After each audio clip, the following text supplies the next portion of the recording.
आप सभी को स्वतंत्रता दिवस की ढेर सारी शुभकामनाएं।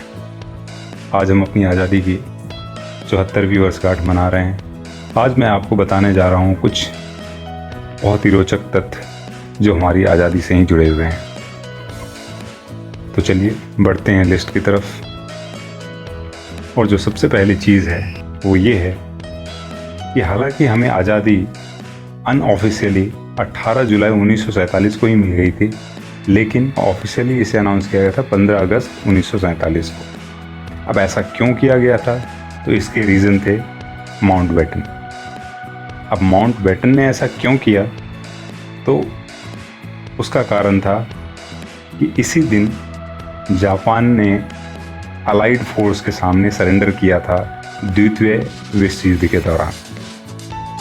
तो आप समझ गए होंगे कि क्यों 18 जुलाई 1947 को आज़ादी मिलने के बाद भी हम आज 15 अगस्त के दिन अपनी आज़ादी को मना रहे हैं या आज़ादी की वर्षगांठ मना रहे हैं। बढ़ते हैं दूसरे तथ्य की तरफ कि क्या आपको पता है हमारा राष्ट्रीय ध्वज 15 अगस्त 1947 को नहीं बल्कि 7 अगस्त 1906 को सबसे पहली बार पारसी बागान स्क्वायर कोलकाता में फहराया गया था। जी हाँ, हमारा राष्ट्रीय ध्वज सबसे पहले 15 अगस्त 1947 को नहीं बल्कि 7 अगस्त 1906 को सबसे पहली बार फहराया गया था। अब बढ़ते हैं तीसरे तथ्य की तरफ।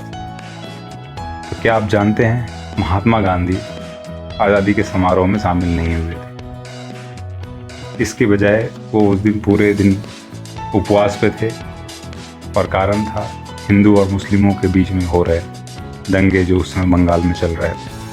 बढ़ते हैं चौथे तथ्य की तरफ।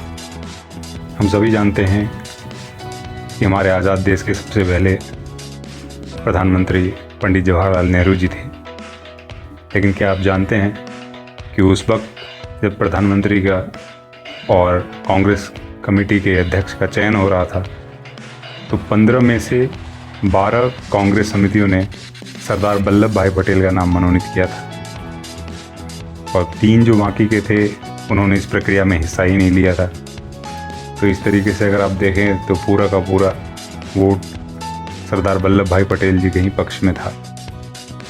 लेकिन इसके बावजूद भी कुछ कारणों से पंडित जवाहरलाल नेहरू जी ही देश के पहले प्रधानमंत्री बने। अब बढ़ते हैं 5वें फैक्ट की तरफ। स्वतंत्रता के बाद पुर्तगाल ने अपने संविधान में बदलाव करके गोवा को अपना राज्य घोषित कर दिया था। लेकिन 19 दिसंबर 1961 को भारतीय सशस्त्र बलों ने गोवा को जीत लिया और इसे भारत में वापस मिला लिया गया। अब बढ़ते हैं छठे फैक्ट की तरफ। क्या आपको पता है कर्नाटक खादी ग्राम उद्योग KKGSS भारत में एकमात्र इकाई है जो भारतीय ध्वज के निर्माण और आपूर्ति के लिए अधिकृत है। अब बढ़ते हैं 7वें फैक्ट की तरफ। ये हालांकि कुछ खास हमारे आज़ादी से जुड़ा हुआ नहीं है लेकिन काफ़ी इंटरेस्टिंग है, इसलिए मैंने इसको लिस्ट में इंक्लूड कर लेना ज़रूरी समझा था। स्वतंत्रता के समय 10 ग्राम सोने का मूल्य सिर्फ 88 रुपये 62 पैसे था और आज की डेट में 10 ग्राम सोने का मूल्य क्या है वो आपको पता है। और ख़ास करके इस लॉकडाउन में वो कहाँ से कहाँ तक पहुँचा है ये भी आपको पता है। तो आप देख लीजिए कि इन 74 वर्षों में सोने की रफ्तार कितनी अच्छी रही है ऊपर बढ़ने की। अब बढ़ते हैं 8वें फैक्ट की तरफ।